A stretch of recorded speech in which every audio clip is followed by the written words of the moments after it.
This is intended to be a how-to change out the clutch in a 1995 Ford F-150 with the 4.9 and the Mazda 5-speed. Okay, so here's what you're going to need to do. You're going to come under here. This is the shift boot lever is up. You can unscrew the 4 bolts. You see that nut right there? You take that nut off and put it onto the other side here. You put it on the other side, you just screw it in, and that bolt comes out, and then the whole shift lever comes up. All right. The next thing you're going to need to do is get under the truck. You're going to need to get the starter off, and the starter is, if you go under the passenger side, you can slide back, and you'll be able to get the starter off. Next, you want to get the drive shaft off. There's 4 bolts in the back there. And you get those 4 bolts off, and now the drive shaft is ready to come out. It'll just slip right out the back of the transmission. Here's my drive shaft still on the ground. I'm putting it back together right now. Just put like a piece of wood or cardboard under there in case it drops, and so you're not going to damage anything. Good time to check your grease too. Okay, the next part is where I ended up spending a lot of time. And that's this cross member right here. So this is the cross member that holds up the transmission. There's the transmission end. What you can do, I think, and I did it the hard way, so I'm hoping to help you and me if I ever have to do this again. Okay, so here's the cross member on the left side. There's this bar. So go ahead and take off all of the bolts that are right here. These are 18mm. So these are 18mm. Put a 15mm on top and just zip these guys off completely. You need to remove the bottom bolt that's right here. You can just loosen these bolts in the future, the ones that are over here. There's 2 right here. You could just loosen those.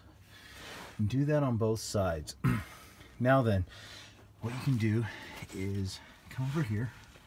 I think these are 13mm, but just undo this bolt and its friend on the other side. Just leave this bolted to the cross member.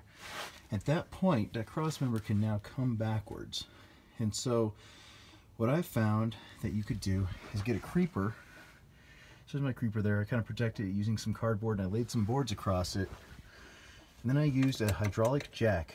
So what you can do then is bring that hydraulic jack back here and jack up the back of the transmission and put some boards on the creeper to where it's resting along the front of that transmission there.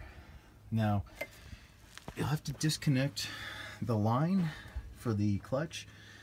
Unfortunately, I had to cut mine. It was just so corroded. There was just no way to do it. And so, if you have to do that, well, it's just another part. I got another one on order from Rock Auto for about $30. It's not fun, but okay. There's 6 bolts holding the transmission to the motor, and so once you've now got your, you want to support the back end of the engine, lift it up, pull that cross member back, get it all the way out of the way. You can probably even just take it completely off the truck. Get you some long extensions from the impact. Get yourself an electric or an air impact.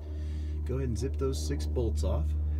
Now, what's going to want to happen is that engine is going to want to kind of drop backwards with the transmission. It's all going to want to drop backwards, or drop down. The tail wants to drop down. So go ahead and release your jack a little bit and let it drop down some, because you've got the cross member out of the way now. And then just start pulling backwards and wiggle it off, and it'll come off. Now, once you have it off, it's pretty easy to do the servicing of the transmission. You could lower it down all the way, but you might be able to keep it on the creeper. You'll pull off the slave cylinder, I'm assuming, and replace that. If you're in here, you should definitely replace the slave cylinder.